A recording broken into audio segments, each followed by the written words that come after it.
Okay, let's unpack this because today we're doing a deep dive into the mind of Manly P. Hall.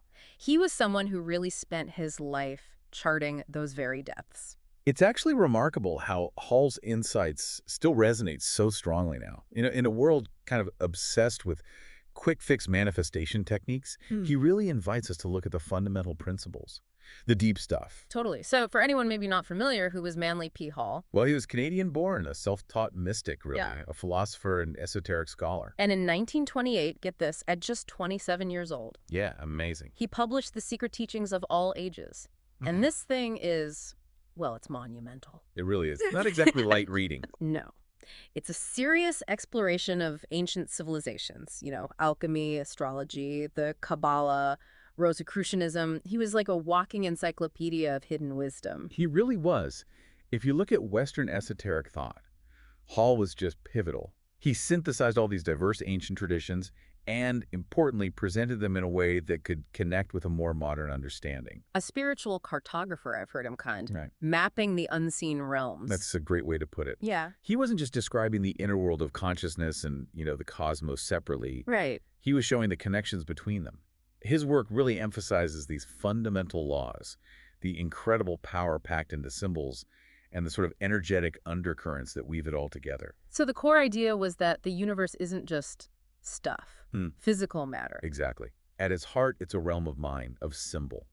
And it's governed by principles we can actually learn to understand and, crucially, align ourselves with. Which, if you're interested in how your own reality takes shape, that feels pretty essential. It's a game changer, really. It shifts the focus from just wanting an outcome Right. to understanding the actual process of how things come into being. Precisely. And that's basically our mission for this deep dive. We're going to explore Hall's perspective on how our thoughts have this transformative power, the deep meaning hidden in spiritual symbols, and, well, our own individual role in shaping experience through consciousness. It's like taking the popular idea of manifestation Yeah. and grounding it in something much richer, much more profound, with the soul, the essence of our being right at the center. And it feels so relevant today, doesn't it? Oh, absolutely. With all the focus on manifesting this or that, Hall's work is this potent reminder. Genuine creation isn't just about getting more stuff. No. It's more about finding that harmony, that resonance between your inner self and these timeless universal principles. Okay, let's really get into it then. Starting with the secret teachings of all ages, you called it a metaphysical operating manual for reality creation. What makes it so foundational for understanding this whole process, according to Hall? Well, what's really interesting is how Hall sets it up. It's not just a history lesson on weird old ideas. Right. It's meant as a practical guide to understand the basic mechanics of existence. And the central theme that just keeps coming up is this. Our outer world, our circumstances, they directly mirror our inner state. Okay. So if we get our inner world aligned with these universal principles, Then the outer world naturally starts to reflect that harmony. It has to, in his view. and he pulls from everywhere to show this, right? Egypt, Greece, the Hermetic traditions. Yes. He shows how these ancient cultures didn't just believe this stuff abstractly, they lived it. They consciously worked with these invisible currents. More so than we maybe do now. Arguably, yes. Think about the Egyptians, embedding complex cosmic insights right into their temple architecture. Or the Greeks, seeing divine order in mathematical ratios. It wasn't just philosophy, it was applied knowledge. They saw the deep connection between inner and outer.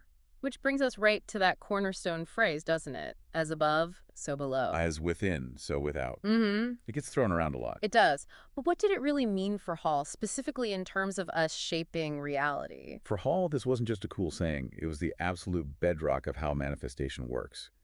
He argued that real power doesn't come from trying to, force things externally. Right, muscling through. No, Yeah. it comes from mastering your inner landscape, your thoughts, your beliefs, your emotions. Because that inner world is the blueprint. It's the template that our outer experience gets built upon. So thoughts aren't just random knolls in our heads. Not at all.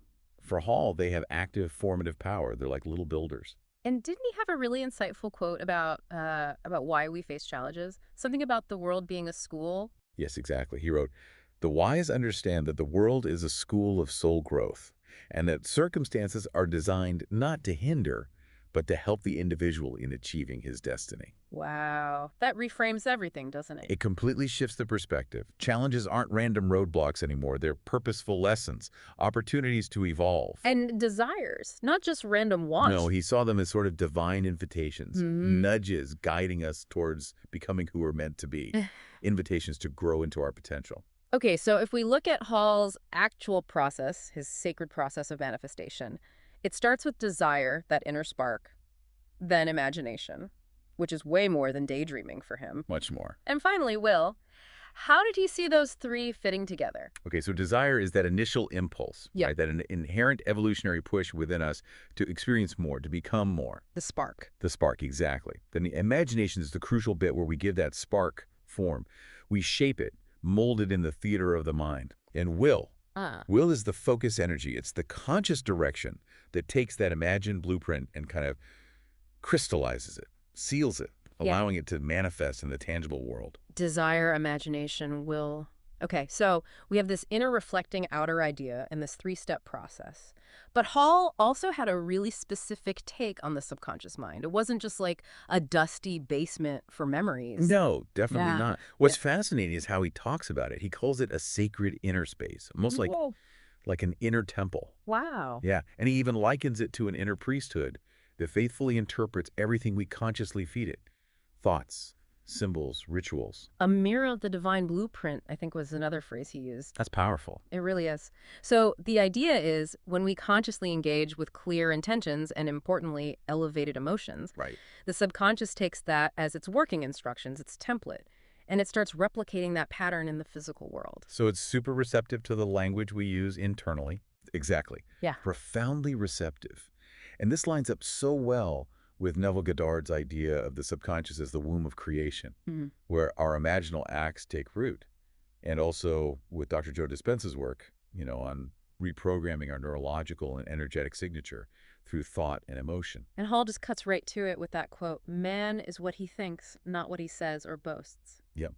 Really hammers home the power of that internal landscape. So connecting with that subconscious level, for Hall, it wasn't just about chanting affirmations then. No, not just that. He really emphasized reverence, treating it like this sacred intelligence within you. He believed it responds most powerfully to the language of the soul, Which is? which is ritual, the deep resonance of symbolism, and cultivating that profound inner stillness, communion, really. Okay, that leads perfectly into the importance he placed on symbolism and ritual, which, in our modern world can easily sound a bit archaic. Or just ceremonial, yeah. Yeah. Empty gestures. But he saw them as actual tools, like tools for creation.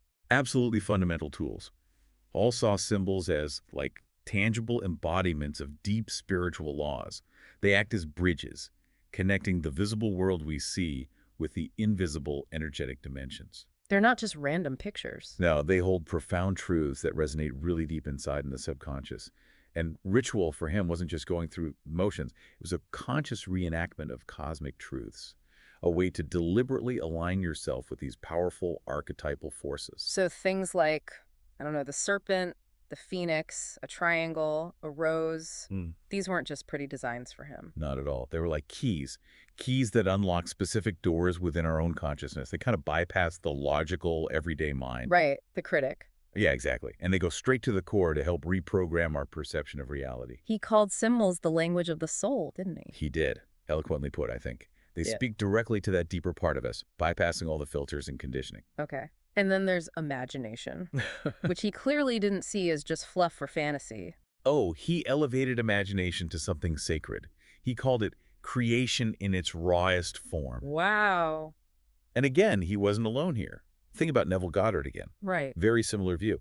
Goddard basically said that when you imagine vividly with feeling, you're not just daydreaming, you're actually in the process of conceiving your future reality. So imagination becomes the literal blueprint. The foundational blueprint for everything that manifests, yes. It's just fascinating how these threads keep appearing, different thinkers, different times, but similar core ideas. Speaking of which, let's draw some more direct lines. Hall, Neville Goddard, and someone more contemporary like Dr. Joe Dispenza, how do their core approaches compare and maybe differ slightly? Yeah, it's really interesting to lay them side by side. You see, they're all circling similar concepts, but maybe with a different emphasis or lens. Okay. So for Hall, the big thing is these hidden divine laws governing everything. That's his foundation. Right. Goddard really zooms in on the power of imagination, human imagination as the direct creative force. Assume the feeling of the wish fulfilled. Okay. And Dispenza. Dispenza comes at it more from neuroscience and quantum physics, focusing on the energetic blueprint created by our thoughts and emotions, changing your energy, basically. Interesting. And their views on the subconscious. Similar differences. Pretty much. Hall, as we said, sees it as that sacred temple, the mirror reflecting divine order. Goddard calls it the womb of creation, fertile ground ready to birth our imaginings. Right. And Dispenza describes it more like a neurological archive, but one that's totally reprogrammable through focused meditation and elevated emotion. And the methods, how they suggest we actually do this creation stuff. Again, different flavors.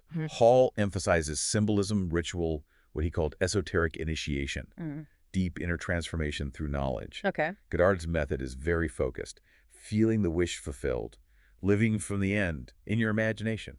And Dispenza offers specific meditation techniques, getting into certain brainwave states, cultivating those high-frequency emotions to literally change your energy field. Different paths, but all heading towards a similar place, it sounds like. Exactly. And even the language they use is different. Hall talks archetypes, ancient wisdom. Goddard focuses on inner speech, feeling, conviction.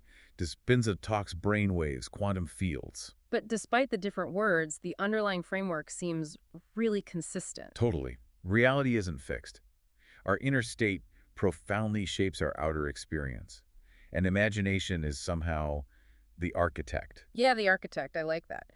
So, okay, bringing this back to someone listening right now, how can they actually take Hall's, pretty profound wisdom and apply it practically? He wasn't just about theory, right? He emphasized living it. Oh, completely. His philosophy was all about embodied knowledge.